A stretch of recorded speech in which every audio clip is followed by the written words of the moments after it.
certo? Então vamos ter clareza dessa questão. O conhecimento científico, com certeza, emancipa. Agora, homens perversos que querem dominar os outros, isso sempre aconteceu, utilizando aquele conhecimento, não é? Você utiliza para o bem, utiliza, não é? Para destruir, para matar.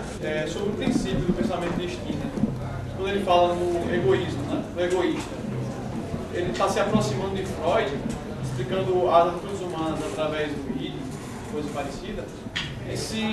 O caminhar da evolução, da libertação dessas atitudes é o que causou, digamos assim, essa crise dos paradigmas, né? Se essa, digamos assim, esse seria o caminho natural da humanidade. O Skinner fala claramente em que você não deve procurar o seu profundo. Isso não existe para ele. Não existe essa essência. No pensamento de Skinner, nós somos, né? Nós somos o que somos, né? O que constitui o único, né? Enquanto tal, é todas as suas atribuições, né? Então, o que caracteriza no pensamento de Skinner um indivíduo, né? Tudo que diz respeito ao egoísta, ao único, né? Constitui o próprio único, né? Então, quando ele fala da relação do único e sua propriedade, né? E ele chega a dizer, eu tenho relação com alguém, ele leva a gente a entender que nas suas relações você está arrancando pedaços das pessoas na medida em que ele interessa, né? Então, esse interesse é o interesse que satisfaz o egoísta, né? Não é que venha de algo, de uma essência, ou de uma estrutura profunda, ou, né, de um eu profundo, oculto, né, inconsciente, para Skinner não, nada disso não. A gente é aquilo que a gente, tudo que diz respeito a gente, sou eu, né?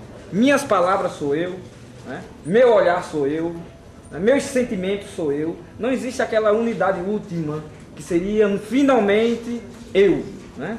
Para Skinner não. Tudo o que entra na órbita do egoísta, né? Ele se apropria e digere como um antropófago. Esse egoísta, né? Ele é único, ele é sem precedentes e ele não vai se repetir nunca, né? E essa ideia que ele coloca, o único, ele é inominável. Algum tempo atrás eu li um livro Em que creem os que não creem, de Umberto Eco e Carlo Maria Martini. Ele é um cardeal da Itália. A convite do jornal Liberal, eles discutiram várias questões relacionadas à religião e assuntos contemporâneos. E depois o debate foi tão profícuo que virou livro, né? E lá o Humberto Eco traz a discussão para a questão da ética, né? Ele diz que existe uma ética laica, não necessariamente a ética cristã, a ética dos 10 mandamentos e tal.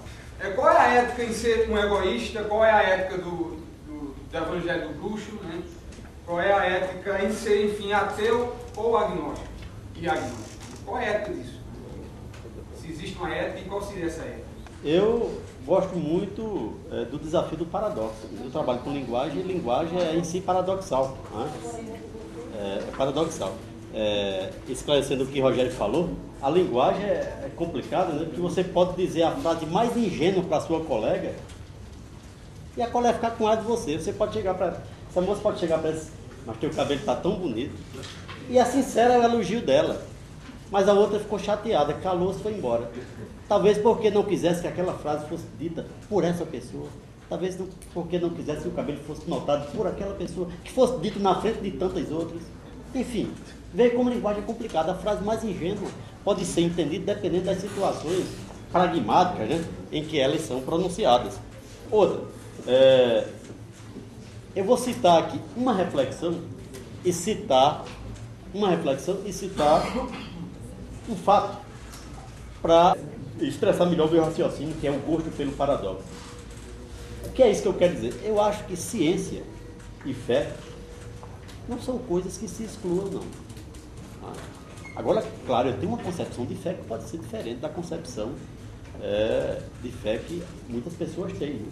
Minha fé, digamos, tem mais raiz histórica, digamos assim. Eu tenho uma fé impressionante na capacidade na criatividade e na capacidade de acumular conhecimento que é coletivamente elaborado, capacidade que as pessoas têm. E aí que parece com magia.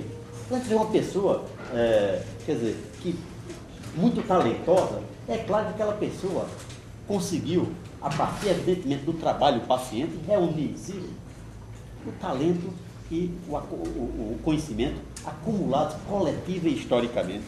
Se dedicou àquilo. Então, a magia vem daí. Como é que a pessoa se aplicou aquilo ali? É claro que aquilo tem uma explicação. Então, Sanches, eu não separo tanto assim. Eu acho que isso é uma postura ética. A postura de que, seja a partir do viés da ciência, seja a partir do viés da fé, você não empulhar o outro. Essa é a ética que está no Evangelho do Bruno Marcador. Não empulhar o outro, né? Levi-Strauss, com a permissão de Rogério e de outros antropólogos, disse uma coisa brilhante nos anos 50, numa palestra. Ele disse, olha, eu sei onde o pensamento religioso, primitivo ou mágico, nos trouxe. Ele nos trouxe até a razão. Agora não sei onde a razão vai nos levar. Talvez a desrazão. Ora, então o pensamento primitivo, pensamento infantil, o que você puder chamar, o pensamento mágico, né? Há muita de razão humana nesse pensamento. Quando da mesma forma, há muito de desrazão no que nós chamamos de pensamento científico e racional. Precisamos estar atentos para as coisas são relativas. Tem um livro de Joseph Gardner, ele ficou particularmente famoso no Brasil pelo O Mundo de Sofia, mas é um livrinho brilhante, pequenininho, que você lê de uma sentada, chamado Vita Brevis. Vita Brevis é uma cartinha de Flora Emília, que foi namorada de Santo Agostinho. E ele faz uma carta para ele agora já é um doutor da igreja, portanto, um doutor em fé. Mas pela carta em que Flora Emília, que não é doutora em fé, que é apenas uma mulher apaixonada e que se sentiu traída, vilipendiada, abandonada sem razão, né? Quanta desrazão existe naquele doutor da fé e quanta razão existe na paixão, sei que aparentemente na paixão de Flora Emília. Eu gosto do desafio do paradoxo, as coisas não têm muitas fronteiras, embora, veja bem, a minha percepção de magia seja diferente daquela magia transcendente. Né? Para mim, magia para mim, até um tanto mágico, a pessoa está aqui numa segunda-feira de carnaval discutindo um tema tão árido, tão árido. Isso mostra o quanto de bom nós temos, quanto de força utópica, né? Quanto de coisa boa nós somos capazes de mobilizar. Para mim é isso. Para mim, magia, para ficar... Por exemplo, quando a gente vê um grande músico, eu tenho um grande... Hoje, considero um grande amigo, ele que, antes de ser grande amigo meu, é um grande músico, né? Walter Albuquerque. Ora, para mim, quando eu vejo Albuquerque executar o acordeão dele, eu acho que aquilo é magia, mas não é magia. Uma frase dele já começa a explicar. Ele disse, viu, eu perdi muito da minha infância e da minha adolescência suando atrás de uma sanfonia. Começa a explicação para a magia. O que nós chamamos de magia enquanto resultado é porque, na verdade, ele conseguiu reunir com estudo, com talento, e evidentemente com talento, conseguiu reunir a experiência histórica e coletivamente acumulada por séculos, a experiência musical. Bom, Stirner, né, viu na ética, né, ele nem fala muito de ética, assim, ele meteu o pau na ética também. Né, e, particularmente na moral, a ética como uma regra geral, né, universal. Né, e também a moral como códigos. Ele abole, né, mesmo a ética como sendo um refúgio da opressão ainda, a moral também. Para ele, novamente, é o único, é o egoísta que deve fazer o seu caminho. Faz de uma forma que só ele sabe, né? E até às vezes perde a dimensão desse conhecimento. Né? Porque em Stirner, ele, ao descentrar o homem, né, ele coloca o homem como sendo constituído de tudo que diz respeito a ele. Né? Conhecimento, né, paixões, né, vontades e outras coisas mais, né, intelectualidade, arte, poesia, né, amizade, fraternidade, tudo isso e outras coisas mais que ele, por isso que ele fala, o único é o inominável. Né? Até contra mesmo, no século lá, em 1844, quando ele escreveu esse livro, já fazendo a crítica do conhecimento, dessa pretensão da ciência em esgotar, né, uma pretensão divina, né, de esgotar tudo, né, de dizer, olha, a última palavra sobre o homem, ou sobre a verdade, ou sobre a realidade é essa, ponto final. Isso para Stirner, né? Cada uma dessas dimensões da vida humana são partes, constitui o ser humano, e nenhuma é superior à outra, nenhuma é melhor que a outra. Por isso que a ética, como esse projeto universalizante, nem se fala, é um bane mesmo. Né? E a moral, como um código particular, ainda se mostra como sendo o quê? Como um pequeno grupo oprimindo os seus componentes. E para Skinner, a associação de egoístas, como ele coloca, né, ela deve ser fruto das vontades de cada um.